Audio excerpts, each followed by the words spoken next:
c'est pas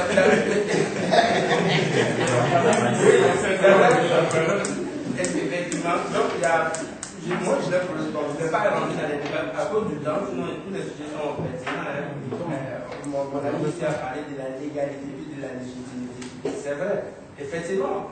Justement, Alassane Draman Ouattara, ce n'est pas pour autoproclamer parce qu'il a été proclamé vainqueur par l'état provisoire. Il a introduit une demande d'accréditation auprès du Conseil constitutionnel.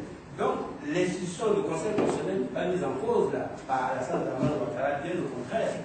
Sauf que c'est la loi qui n'a pas été dite au niveau du Conseil constitutionnel. Donc, encore là, même le Conseil constitutionnel, la personne qui la dirige, n'a pas été dans la légalité. Ce n'est pas le Conseil constitutionnel qui n'est pas légal, là. Non, c'est parce qu'on dit. Il n'a pas lu le droit. Et c'est très simple. Je pense que M. David l'a dit clairement. Le Conseil constitutionnel devait soit valider les résultats provisoires ou invalider et reprendre les élections. Tout simplement. Il ne pouvait pas changer les résultats et proclamer un vainqueur. Ça, je pense qu'on a fait la liste. Maintenant, le fait de proclamer les résultats un jour avant, 2 jours avant et 2 jours après, mon frère, on a attendu 10 ans avant de faire des élections. Ce n'est pas en une seule journée qui va mettre en cause les résultats. C'est quoi, j'ai revu au fait sur les faits, les résultats, c'est vrai, ça est d'accord dessus. Quand le programme à minuit, à 1h du matin ou du lendemain, est-ce que ça va être, tu ne sais pas du tout qui a changé les résultats, ça, on est d'accord là-dessus. Alors, donc, sur ce point, la vie, comme. Oui, il y a déjà non, mais j'aimerais qu'une seule fois. Hein. Oui, mais moi, j'ai pas compris. Tu ne vas pas limiter pour que je me taise. Ok. Je vais essayer d'être bref. En fait, oui, je vais essayer parce que je réponds à deux personnes en même temps. Et vous ne dormez pas parce que vous ne savez pas pourquoi dans vos tête. Oui, on est en train de parler depuis, on parle d'une notion de démocratie. On est dans une logique qu'on a certainement empruntée, qu'on nous a presque imposée et qu'on cherche à affronter. Vous oubliez que vous êtes dans un milieu culturel qui a d'autres notions de la chefferie. Tous autant que nous sommes, que ce soit au Burkina, je suis burkinabé au passage, je le dis, en Côte d'Ivoire, au Togo, quand on dit le chef, c'est le chef. Alors, cette notion de chefferie que nous avons là, et puis comprenez comment nous viennent au pouvoir. On ne vient pas dans l'intention forcément d'apporter forcément quelque chose au peuple. On vient d'abord pour soi. C'est d'abord une gloire, pour soi-même d'abord. Donc déjà là, il faut te dire que il ne peut pas partir de façon incognito comme ça, c'est pas possible. Donc il faut les forcer. Il ne peut pas partir. Donc il a toujours pensé être au pouvoir. De deux, la Côte d'Ivoire, on a dit que c'est un cas spécifique. On a dit que le destin revient au peuple. Moi, je suis tout à fait d'accord. Et je crois ton exagération pour dire que tous ceux qui auraient voté, on aurait 90% de votants en nord pour Alassane, 90% au sud, au sud-ouest et ainsi de suite. Mais quand vous prenez le cas de la Tunisie, de l'Égypte et ainsi de suite, les mouvements sont partis d'où? Des capitales. Aujourd'hui, si vous voulez que le peuple ivoirien se lève, ça doit se lever à partir d'Abidjan. Vous êtes d'accord avec moi? Or, ceux qui doivent se lever sont minoritaires dans ce milieu-là. Alors, comment vous voulez qu'ils percent, qu'ils puissent... Qu'on fasse un mouvement au nord, et 90% des personnes de la Côte d'Ivoire se lèvent au nord pour marcher, ça peut pas effrayer. Ça peut même pas ébranler Gbagbo, c'est pas son problème. Ça ne le touche pas. Dans tous les cas, il y a longtemps qu'il ne contrôle même pas la zone, c'est pas ça. Il faut que ce soit, que ça parte d'Abidjan. Or, c'est la minorité que vous avez maintenant. Donc, d'où le droit de la communauté internationale. Exactement. Donc, il faut penser plutôt à d'autres solutions que des solutions d'ailleurs qui ne vont pas être forcément bien. Tu l'as dit, on sort, on tue, ça ne va pas continuer. Je dirais, il n'y a pas la nécessité le peuple ivoirien est sorti. Bon, oui, il est sorti là, mais je dirais, en prenant les exemples des pays africains, la Tunisie, l'Égypte, la Libye aujourd'hui, le peuple ne sort, la contestation ne commence pas à la capitale. Si on voit l'exemple de la Libye aujourd'hui, ça commence dans les villages environnants et ils convergent vers la capitale. Ça veut dire qu'aujourd'hui même, en Côte d'Ivoire, ça peut être pareil. ça peut être à Montesquieu, peut se à Boaké, à je ne sais pas où, et alors commencer à marcher, converger vers la capitale. Même si les FDS sont trop bas, ils ne pourront pas tuer tout ce qu'on veut. On l'a vu en Égypte, on l'a vu en Tunisie. Mon problème, c'est qu'en 2000, en 2000 ou 2002, tout le peuple est sorti pour dire non à Dieu. Pourquoi aujourd'hui, c'est pas pareil? Je sais pas. Comment il faut. En fait, je sais pas ce que je. Le contexte n'est pas le même. Mais pas la même chose. Ils sont faits pour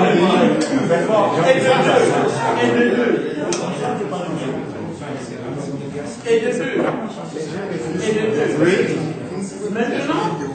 Maintenant, la communauté, je dirais, les Africains, à travers l'Union africaine, ont une initiative de résoudre la crise.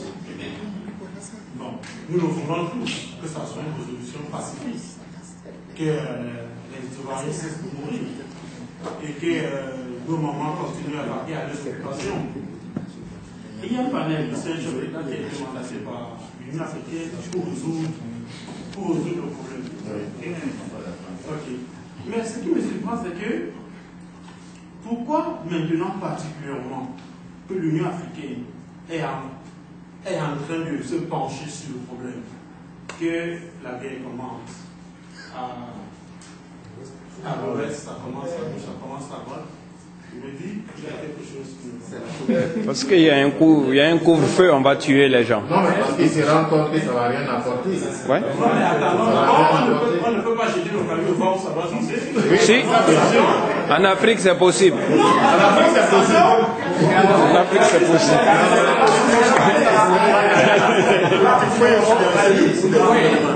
Instaure le cadre là, parce que C'est la seule façon. Enfin, moi je vais intervenir sur plusieurs points. D'abord la CEI. On a parlé de CEI, Commission électorale indépendante. Si tu remarques bien, c'est-à-dire qu'au début de la démocratie en Afrique, en 90, il n'y avait pas de CEI. Or, les CEI existent aujourd'hui partout dans presque tous les pays en Afrique. C'est une avancée démocratique. Les constitutions existaient, les conseils constitutionnels existaient, bien. Mais on a dit que non, il faut les CEI désormais en Afrique pour organiser ces élections. Pourquoi? Parce que vos hommes à la robe, vos présidents de chambre constitutionnelle, etc., ont toujours eu le droit à l'envers. Ce n'est pas une nouveauté. Toujours. Voilà pourquoi l'idée des CEI a progressé. Et c'est une avancée démocratique. Malheureusement, Laurent Gbagbo est en train de faire reculer la démocratie en Côte d'Ivoire et même en Afrique. Parce qu'aujourd'hui, les gens se lèvent partout pour dire que non, les CEI, c'est plus la peine. Maintenant, c'est le Conseil constitutionnel. C'est un retour en arrière aux années 90 aux stratégies électorales. C'est comme ça qu'on appelait ça. Ça, c'est de 1. De 2, tu me dis pourquoi le peuple n'est pas sorti. Ça donne bien la nature du régime qui est en face de nous. Ça montre que Laurent Gbagbo a instauré la terreur au Cameroun. C'est ce que ça dit. Bonne question. Bonne question.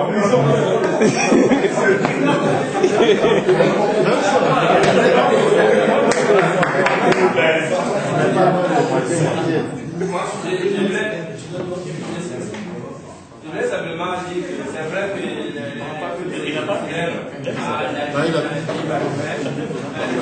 en Côte d'Ivoire, il y a eu. En Côte d'Ivoire, quand même, je pense que, bon, il y a eu des élections. Vraiment, c'est pas fini.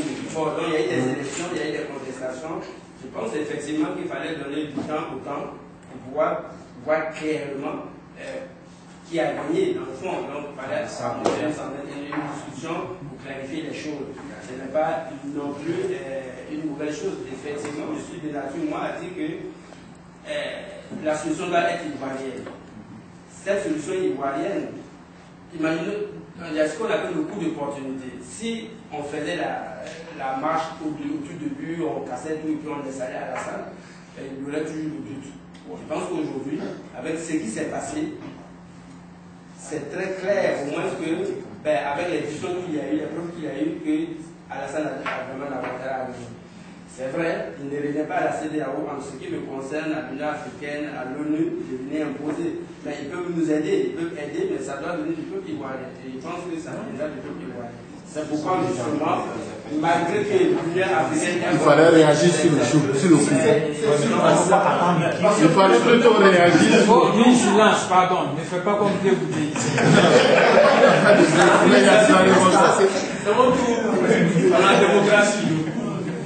Bon, moi je dirais en fait que je reviens à ce que j'avais dit lorsque je reconnais la victoire d'Alassane Ouattara. Lorsque Alassane Ouattara va venir au pouvoir, il faut que le procès procède effectivement le programme président. Ça, moi je suis. C'est dans cette notion que j'appelle autoproclamation. Je crois qu'il y a usurpé, c'est différent. Et je vais aussi dire rapidement qu'en 2000, lorsqu'on a suivi les élections, lorsque le FDR et le PSI ont boycotté, il y a eu autour de 37 à 38% de taux de participation, dans lequel Gbagbo a gagné 51%. Pour dire effectivement qu'il y avait une certaine minorité, et lorsque la population est sortie, c'était à l'appel aussi bien de Gbagbo, du FDR, du PDCI. Donc il ne faut pas comparer les choses. Il ne faut pas qu'on prenne 2000 comme effectivement la popularité de Gbagbo. On aime vraiment la Côte d'Ivoire. Et aussi, lorsqu'on voit ça c'est mon dernier axe, c'est au niveau des pays où effectivement il y a ces rébellions. Quand on prend la Tunisie, on prend effectivement l'Égypte, pas qu'on dise le peuple s'est soulevés, mais il y a pas à faire un coup d'État. Qu'on soit d'accord, qu'on ne soit pas d'accord, c'est la réalité.